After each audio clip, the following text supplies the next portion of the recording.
14 साल की थी जब मैं स्कूल में पढ़ती थी तो मुझसे बहुत बड़ा गुनाह हो गया था और मैं हामला हो गई थी। अम्मा को ये बात ना बताई, मैंने बेटा जना और कचरे में फेंक दिया। अब मेरी उम्र 35 साल हो गई थी और मेरा कहीं भी रिश्ता नहीं हो रहा था, तो अम्मा ने बिना लड़का दिखाए मेरा निकाह कर दिया। शादी की पहली रात जब वो कमरे में आया और मेरा घूंघट उठाया तो मेरे तो होश ही उड़ गए। वो तो मेरा मैं स्कूल में पढ़ा करती थी और सिर्फ 14 साल की थी और गलत सोहबत में पड़ गई। उम्र इतनी नहीं थी कि मुझे गलत सही का फर्क महसूस होता, इसलिए मुझे सब हंसी मजाक लगता था। लड़कों से दोस्ती करना ये सब कुछ मुझे लगता था कि जैसे ये सब फन ही है। मेरी माँ एक ऑफिस में जॉब करती थी और मेरा बाप नहीं था, इससे उन्हें माँ और बाप दोनों बनना पड़ता था। इससे उनके पास ज्यादा वक्त नहीं होता था कि मुझे वक्त दे सके। वो मेरी जरूरियात पूरी करती थी लेकिन वक्त नहीं देती थी, और शायद यही कमी थी। मैंने लड़कों से दोस्ती शुरू कर दी। गुनाह स्वाब का तो इस वक्त मालूम नहीं था, इसलिए गुनाह की सारी हदें पार कर ली और मैं हामला हो गई। ये बात मैं अपनी माँ को किसी सूरत नहीं बता सकती थी, क्योंकि उन्होंने तो मेरा स्कूल छुड़वा देना था। मेरी दोस्तें जिन्होंने मुझे गलत रास्ता दिखाया था, जब मैंने उन्हें ये बताया तो उन्होंने कहा कि उसका एक ही हल है,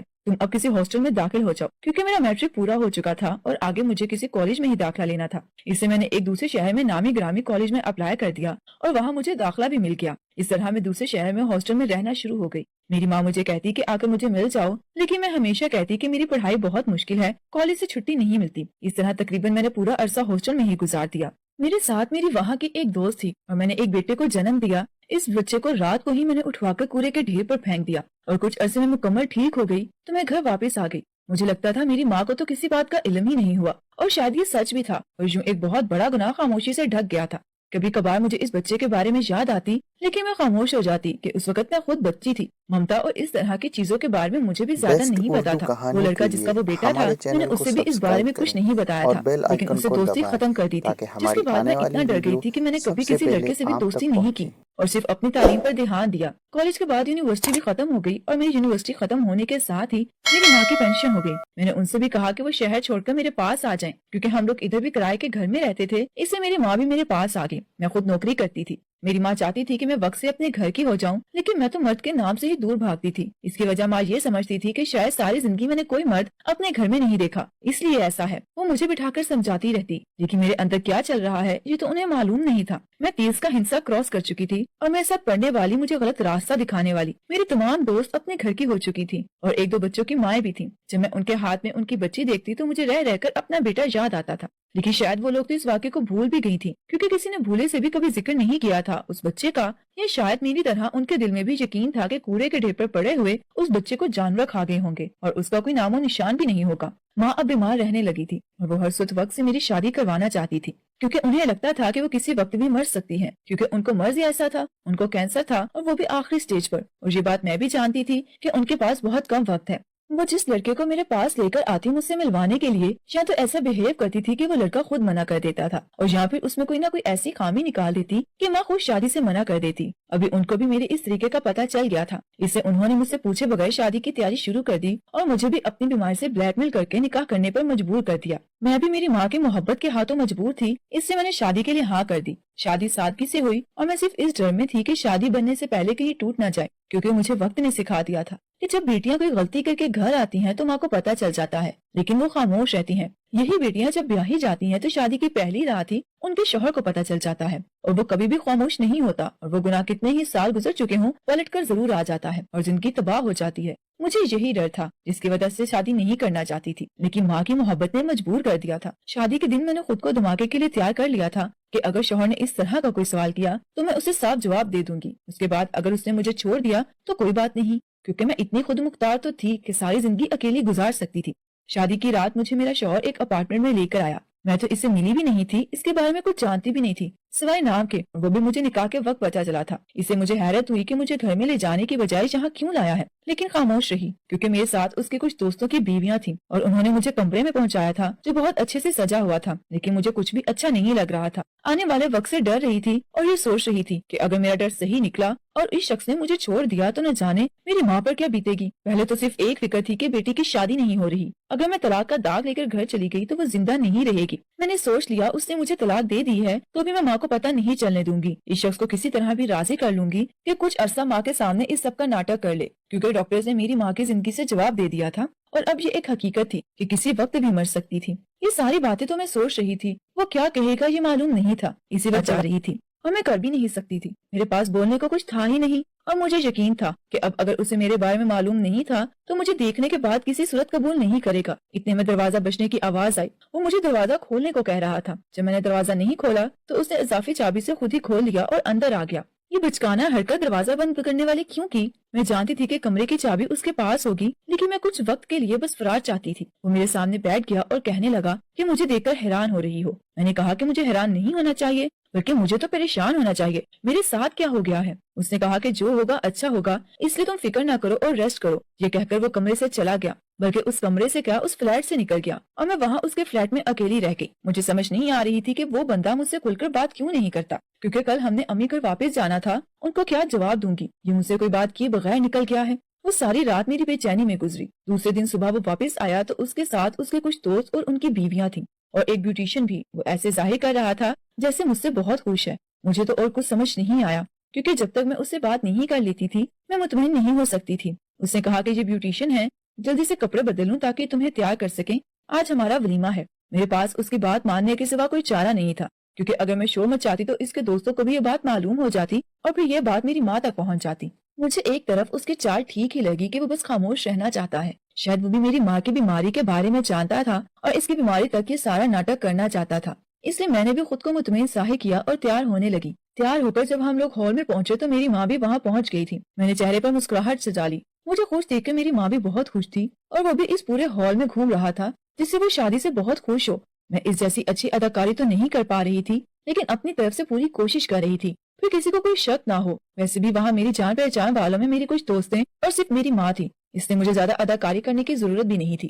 ولیمہ ختم ہونے کے بعد مجھے پھر فکر شروع ہو گئی. اب مجھے دوبارہ اسی گھر میں جانا پڑے گا، لیکن ماں نے بتایا کہ آج میں ان کے ساتھ جا رہی ہوں کیونکہ یہ رسم ہوتی ہے. مجھے معلوم نہیں تھا، لیکن دل ہی دل میں اس رسم بنانے والے کو دعا دے ڈالی اور خوشی خوشی ماں کے ساتھ ان کے گھر چلی گئی. وہاں جا کر میں تو سو گئی. ماں مجھ سے سوال کرنا چاہتی تھی، لیکن میں نے ان کو مطمئن کر دیا کہ میں خوش ہوں، لیکن تھکی ہوئی ہوں اس لیے سونا چاہتی ہوں. وہ رات اپنے کمرے میں اپنے بستر پر سکون سے گزاری، لیکن وہ سکون تب ختم ہوا جب دوسرے دن دوپہر کا وہ مجھے لینے آ گیا. ماں کے سامنے جانے سے انکار تو نہیں کر سکتی تھی، اس لیے اس کے ساتھ چلی گئی. سارا راستہ ہم دونوں نے ایک دوسرے سے کوئی بات نہیں کی. ہم کہیں سے بھی نیا شادی شدہ جوڑا نہیں لگ رہے تھے. جب فلیٹ میں داخل ہوئے تو میں نے اس سے کہا کہ چوہے بلی کا خیال بہت ہو گیا. کیا اس نے سچ میں مجھے نہیں پہچانا ہے؟ اور اگر اس نے مجھے پہچان لیا ہے تو ایسا کیوں کر رہا ہے؟ اس نے کہا کہ وہ ہر چیز کی وجہ اس شرط پر بتائے گا کہ مجھے اس کی ساری باتوں پر یقین بھی کرنا ہوگا اور اسے قبول بھی کرنا ہوگا. میرے پاس تو اس کے علاوہ کوئی چارہ بھی نہیں تھا کہ اس کی باتوں پر یقین کر لوں. اس سے میں نے کہا کہ وہ جو بولے گا میں اس پر یقین کروں گی، لیکن آپ مجھے بتائیں کہ یہ سب کیا ہے، کیونکہ وہ کوئی اور نہیں وہی لڑکا تھا جس نے اسکول کے دور میں میرے ساتھ وہ سب کیا تھا. اس وقت وہ بھی میری ہی عمر کا تھا، میرا بہت اچھا دوست اور شاید میرے بچے کا باپ بھی تھا. میں نے سوچ لیا تھا کہ میں اسے اپنے دونوں ماں باپ فوت ہو گئے اور یہ سب کچھ بھول گیا، لیکن اسے جلدی اس صدمے سے نکلنا پڑا کیونکہ باپ کے بزنس پارٹنرز نے بزنس میں دھوکہ دینا شروع کر دیا تھا. اس لیے اسے فوراً سب سنبھالنا پڑا، لیکن اتنی جلدی گھر سنبھالنا بہت مشکل تھا. اس سب میں اسے بہت سال لگ گئے اور جب وہ اسٹیبل ہوا تو مجھے ڈھونڈنے کا سلسلہ دوبارہ شروع کیا. اسے یقین نہیں تھا کہ میں ابھی تک غیر شادی شدہ ہوں، لیکن ایک تقریب میں اسے ہماری مشترکہ دوست مل گئی جس کی وجہ سے ہماری دوستی ہوئی تھی. جب میں نے اسے تمہارے بارے میں معلوم کیا تو اس نے بتایا کہ تمہارے ساتھ کیا ہوا ہے اور یہ کہ تم ابھی تک غیر شادی شدہ ہو. میں چاہتا تو تمہارے سامنے آ کر تمہارا ہاتھ مانگ سکتا تھا، لیکن مجھے معلوم تھا کہ تم کبھی بھی مجھ سے شادی پر تیار نہیں ہوگی، اس لیے میں نے اپنے طور پر تمہارے بارے میں معلومات حاصل کرنا شروع کی. اور جب مجھے معلوم ہوا تمہاری ماں شادی کے لیے کوششیں کر رہی ہے تو میں ان تک پہنچا اور انہیں ساری حقیقت بتائی کہ میں بچپن میں تمہارا دوست تھا اور ابھی بھی تم سے پیار کرتا ہوں، شادی کرنا چاہتا ہوں. لیکن انہوں نے یہ کہا کہ میں اس سے شادی کے لیے تیار نہیں ہوں گی، اس لیے ضروری ہے کہ ملے بغیر اچانک نکاح کر دیا جائے. مجھے تم سے ملنے کی ضرورت بھی نہیں تھی، اس لیے میں تیار ہو گیا اور یوں ہماری شادی ہو گئی. اس دنیا میں اب میرا تمہارے سوا کوئی نہیں ہے. میں نے کہا کہ تمہیں باقی تو میرے بارے میں سب کچھ معلوم ہو گیا ہے، لیکن تمہیں یہ نہیں معلوم ہوا کہ ہم دونوں کا ایک بیٹا بھی تھا. مجھے اپنی ماں سے بھی چھپانا پڑا اور اس کو پیدا کر کے میں نے کوڑے پر پھینک دیا تھا اور اسی وجہ سے میں وہ شہر چھوڑ کر مستقل طور پر یہاں شفٹ ہو گئی ہوں. وہ تو یہ سن کر حیران رہ گیا اور کہا تمہیں کم از کم مجھے بتانا تو چاہیے تھا، لیکن اس کو بتانے کا بھی کوئی فائدہ نہیں ہونا تھا. وہ کیا کر سکتا تھا؟ تو یہ ساری باتیں میں نے اسے بتائیں تو وہ بھی خاموش ہو گیا، لیکن وہ چاہتا تھا کہ اس بچے کو ہم ڈھونڈیں. میں نے کہا کہ یہ سب کرنے کا کوئی فائدہ نہیں کیونکہ اتنے سال گزر چکے ہیں، کم سے کم 21 سال میں اگر وہ زندہ ہوتا تو کبھی تو ہمارے سامنے آتا. وہ ایک دن کا بچہ تھا، وہ کوڑے کے ڈھیر پر جانوروں نے اسے کھا لیا ہوگا، اس سے ہمیں اس پر فاتحہ پڑھ لینی چاہیے. اس نے کہا کہ نہیں، ہمیں کم از کم ایک دفعہ ضرور کوشش کرنی چاہیے. مجھے یقین تو نہیں تھا، لیکن میں نے حامی بھر لی کے ساتھ ضرور دوں گی. اگلے دن ہی ہم لوگ اس علاقے میں واپس گئے جہاں میں اپنی اولاد کو پھینک کر آئی تھی. वहाँ मालूम करने से लोगों ने बताया कि ये एक सुनसान इलाका है जहाँ लोग बहुत से बच्चे फेंक कर जाते हैं। जिसके बारे में आप पूछ रहे हैं वो जिंदा भी होगा या नहीं, किसी ने उसको उठाया है या नहीं उठाया, इस बारे में कुछ भी कहना बहुत मुश्किल है क्योंकि बहुत टाइम गुजर चुका है। बात तो मुनासिब थी, लेकिन दिल में अब उम्मीद जागी थी कि वो बच्चा मेरा जरूर मिल जाएगा, इसलिए अब सुकून नहीं आ रहा था। मैंने और मेरे शौहर ने अपनी तरफ से मुकम्मल कोशिश शुरू कर दी कि किसी तरीके से इस बारे में मालूमात हासिल हो जाए। इतना अरसा गुजर जाने के बाद ये सोचना भी ख्वाब ही था। जब हम लोग हर तरफ से मायूस हो चुके थे तो मैंने अपने शौहर से कहा कि हमें उसको भूल जाना चाहिए। वो किसी तरह भी उसे भूलने पर तैयार नहीं थे। इन्हीं दिनों वालदा की तबीयत ज्यादा खराब हो गई और सब कुछ भूल भाल कर हम उनकी खिदमत करने लगे, लेकिन शायद उनका वक्त पूरा हो गया था इसलिए वो हमें छोड़कर चली गई। मुझे तो यकीन नहीं आ रहा था कि मैं इस दुनिया में तन्हा हो गई हूँ, लेकिन फिर भी मुझे ये हकीकत कबूल करना थी। माँ के कुल के बाद कुछ तबीयत संभली तो मुझे याद आया कि घर तो किराए का है, इससे मुझे यहाँ से माँ का सामान निकालना होगा। मैंने अपने शौहर से कहा कि फर्नीचर वगैरह नीलाम करवा दिया और उसके पैसे गरीबों में तकसीम कर दिए। माँ के कपड़े भी गरीबों में तकसीम कर दिए, लेकिन मैंने अपने लिए बहुत सी चीजें रख ली थी। उनमें एक पर्स था जो बहुत पुराना हो चुका था, लेकिन मुझे याद था कि जब मैं छोटी सी थी तो पर्स माँ ने उस वक्त किसी मॉल से खरीदा था और ऑफिस में किसी खास मौकों पर वही लेकर जाया करती थी और अपनी सारी जरूरी चीजें उसी में रखा करने वाली हूँ। इसलिए मैंने किसी को भी नहीं दिया था। एक लड़के के बचपन से लेकर जवानी तक की तस्वीरें थी और साथ ही DNA टेस्ट रिपोर्ट भी थी जो मेरी और सलार की थी, जिससे जाहिर होता था कि वो मेरा बेटा है। हम जिसको इतने अरसे से ढूंढ रहे थे, इसके बारे में माँ सब कुछ जानती थी। मैंने फौरन शौहर को आवाज दी और उसे सारी बातें बताई। वो भी सुनकर हैरान रह गया। हमारे पास बहुत से सवाल थे कि मेरी माँ को ये सब कैसे मालूम हुआ कि वो तो हमारे सवालों के जवाब देने से पहले ही इस दुनिया से जा चुकी थी, लेकिन उसी लिफाफे में मौजूद एक खत में वो हमारे बहुत से सवाल क्लियर कर गई थी और वो खत भी मेरे नाम ही था और उन्हें मालूम था कि उनकी मौत के बाद ये खत मुझे मिलेगा। इस खत में उन्होंने साफ साफ लिखा था कि पहली दफा तुम जब इस लड़के से मिलकर घर आई थी उसी दिन मुझे मालूम हो गया था कि तुम कुछ गलत करके आई हो और मैंने इस लड़के के बारे में मालूमात हासिल करना शुरू कर दी थी। लेकिन जब तक इस लड़के के बारे में जानती तुम तब तक माँ बनने वाली थी। मैंने ही कोशिश करके उस कॉलेज में तुम्हारा दाखिला करवाया था ताकि तुम शहर जा सको और वहाँ हॉस्टल में एक लड़की सिर्फ तुम पर नजर रखने के लिए थी। वो जो तुम्हारे वहाँ हर तरह की मदद करती थी उसको मैंने वहाँ भेजा था क्योंकि मैं नहीं चाहती थी कि तुम ये राज मेरे सामने खोलो और तुम्हें मालूम हो कि मेरी माँ को सब कुछ पता है और सारी जिंदगी तुम एक शर्मिंदगी में गुजारो या कोई गलत कदम उठा लो कि तुम जिस उम्र के हिस्से में थी वो इतनी बड़ी गलती के बाद इंसान या तो सुधर जाता है या फिर मुकम्मल बिगड़ जाता है। लेकिन तुम्हारे अंदाज से लग रहा था कि तुम अब सुधर गई हो। इससे जब वो बच्चा तुम कूड़े के ढेर पर फेंक कर आई तो तुम्हारे साथ जाने वाली वो लड़की उसके थोड़ी देर बाद ही वो बच्चा उठा कर ले आई और उसने उस औरत के हवाले कर दिया जिसके बारे में मैंने उसको बताया था। हमारे गाँव की एक दूर पार के रिश्तेदार है। ये बच्चा गाँव में ही रहा। मैं हर महीने का खर्चा भेजती रही, लेकिन कभी कभार मिलने भी जाती थी। उसका नाम मैंने ही सलाह रखा है और ये बच्चा अभी यूनिवर्सिटी में इसी शहर के अंदर पढ़ रहा है।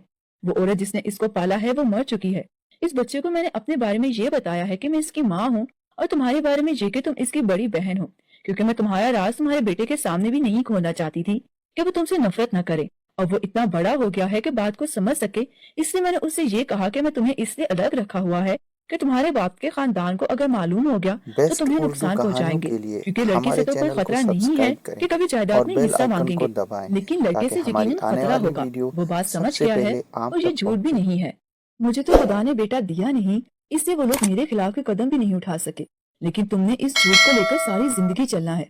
हो सके तो उसे अपने पास ले आना कि मेरे मरने के बाद वो बिल्कुल अकेला हो जाएगा, लेकिन कभी भी जज्बात में आकर भी उसे सच मत बताना, क्योंकि उसके जहन में मैंने तुम्हारा एक बहुत अच्छा इमेज बना कर रखा है। उसको टूटने मत देना। मैं तो इस खत को पढ़कर हैरान परेशान रह गई कि मेरी अजीम माँ मेरी इतनी बड़ी गलती को कैसे सुधारती रही, और मैं जो सारी जिंदगी इसी गिल्ट में थी कि मैंने अपनी औलाद को अपने हाथों खत्म कर दिया है, वो भी खत्म हो गया। उसी वक्त मैं और मेरा शौहर उसके हॉस्टल गए और उसको अपना तारुफ करवाया। वो बहुत जोशो जज्बे से मिला। मुझे बहुत शौक था आपसे मिलने का, लेकिन माँ मना करती थी। मैंने उसी वक्त उसको हॉस्टल से रिजाइन करवाया और अपने साथ घर ले आई। मैं माँ की तरह उसका ख्याल रखती थी और वो इसी बात पे खुश था कि वो अपनी बहरी बहन के साथ रह रहा है, लेकिन वो नहीं जानता था कि जिसके साथ रह रहा है उसकी बहन नहीं उसकी माँ है। लेकिन माँ सलामत रहे हमेशा बेटियों और बेटों के राजदार भी होती हैं, उनके पर्दे भी रखती हैं।